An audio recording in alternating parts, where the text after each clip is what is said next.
Pagkalapit nating lahat sa ang paraisong iniligid. Doon ay walang gutom at walang uhaw. Doon ay walang dilim at kalungkutan. Doon ay walang Mga mukha kaya nila, isa-isahin mo, i-close up mo ha. Close up mo.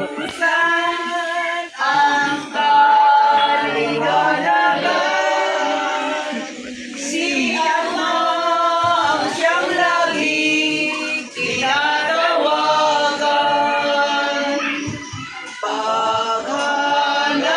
Paghanapin nating lahat, pagsadyain ang paraisong inilihim.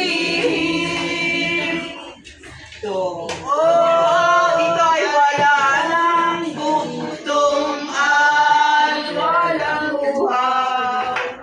Dito ay wala ng dilim at kalungkutan. Dito ay lubusan ang kaliwanagan. Si Amanitos ang siyang laging tinatawagan. Si Aina ang siyang laging tinatawagan. Mga kababayan, sa Pilipinas at buong mundo, napakapalad namin sa araw na to. Dahil dito, sa Luwakan, Baguio City, Center for Peace and Universal Love, sa pangangalaga ng aming minamahal na Kuya Amag Carlos Litos Valero. At ang kapilya, ang tawag ay The Chapel of the Ten Commandments and the Lady with the Bleeding Heart. Ngayon po ay unang Sabado ng Ngayon po ay unang Sabado ng Mayo 2026. Now I'll have to speak in English for our counterparts in the Philippines and abroad. Anyway, my compatriots in the Philippines and the world, today is a sacred prophetic day because for the first time, Manong Carlos Litos Valero was inspired to invite the entire clan or family of Rongot, Calamba, Laguna, Sagrada Familia, headed by Nanay Gloria Vivat and of course, Tatay Dionisio. You see, this kapatiran, this spiritual, sacred, prophetic, ancestral, heroic spiritual group was the first that God gave to me. And so without them, perhaps my book on Pangatalang, ang pagbubukas sa tipan ng mahal na ina, for sacred prophetic qualities, the unfolding of the covenant with the Great Mother, would have not been realized. And now, why is this afternoon very important? Well, Aleja Vivat Caballero, the eldest daughter, I was also granted the grace and the blessing to have her in my event in Davao City with the University of the Philippines, Davao, and of course with other agencies in Davao City. Of course, with the help of then Secretary Alfredo E. Pascual, who used to head the University of the Philippines system. And now, let me explain why this is important. Welcome. You know, one November, December, I had a dream. Saint Joseph wanted me to offer this staff. This, according to Saint Joseph, will be called Saint Joseph Staff of History and Prophecy.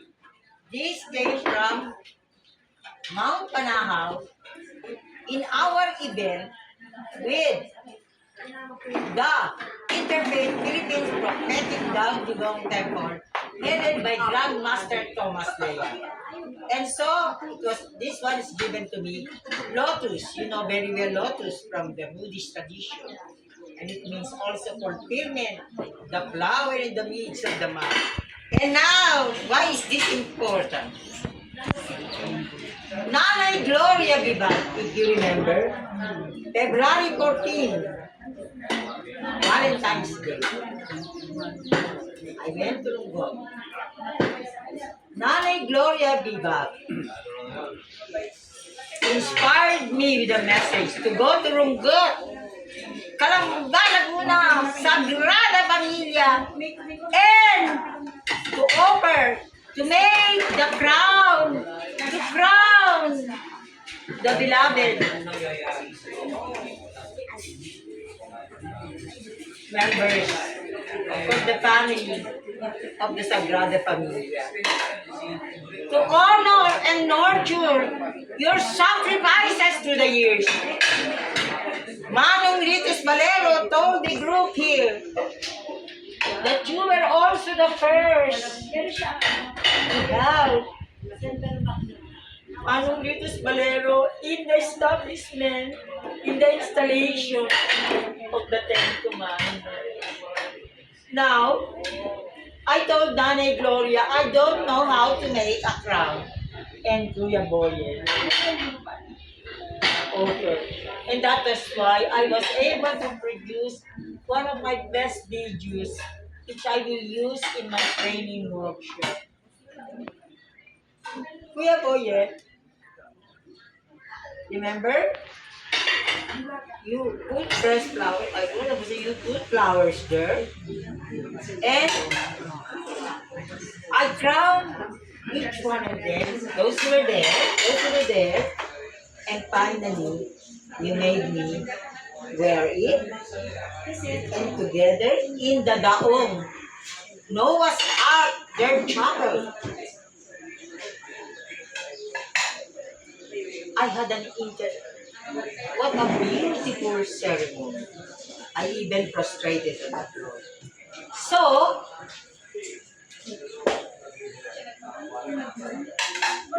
because we were able to do this today, this afternoon, at short notice, I know that this is one of the radiant signs, fulfilling what Saint Teresa and Saint Joseph would like me to have for this 2026. The project is called the Philippines Transfiguration Temple for the world. And please you have one song, and each one will hold this. I will just hold this. You hold it and pass it on. So now, this staff of Saint Joseph, the staff of history and prophecy, will have the graces and the blessings. So to reactivate, to light, to make alive all the 10 commandments installed in the Philippines and the world. A song. Isang talang Sa lalayan mo, ikaw mag-enable mag-transfer. at siya'y naging dakilang ganap hanggang sa mapatanyag. O Serisalang pangalan, dito siya isinilang upang tayo ay samahan sa rulok ng tagumpay. O halina, halina, o halina, at tayo ay sumama sa Sumasayaw si Nanay Gloria. Laging nagsasayaw ang aking Nanay Gloria. Sagrada Pamilya. Mamaya makikita. Kami ngayon ay pakinggan sa samahan yamang Rizal. Dito ay nag-aawitan,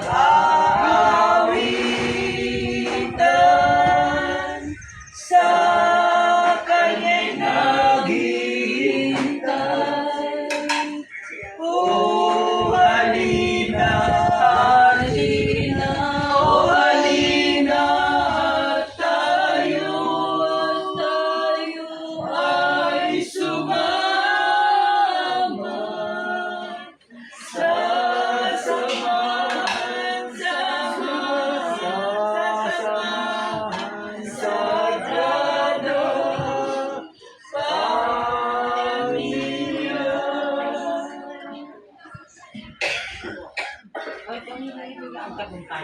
Last night, she dedicated to Our Lady of the Miraculous Medal, the signature song of Sagrada Familia in Rongo, Calamba, Laguna. The song is entitled Ang Tagumpay or the Triumph, and that is why I share the YouTube video, The Miraculous Lady of the Bleeding Heart, Triumphant Song. Ang tagumpay naway ating kamtan. Ngayon'y sumapit na ang kapanatunan na tayo'y nagising bukas sa karinlan. Tayo'y kumilos na, huwag mag-alinlangan, at gumawa tayong palagi pangasipagan. Tayong makikinig. Mabate sa babae dahil yung bilang. Nababa kami. Sa silangan ay ikaw lamang, walang ibang itinanggi, pati ang inyong mga bayani na tumatawag sa Diyos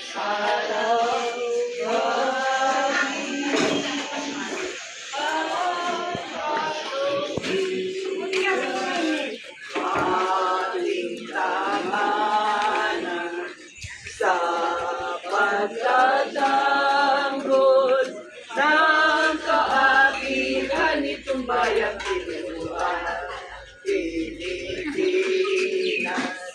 Ang siyang pangalan, ina nitong amang Jose.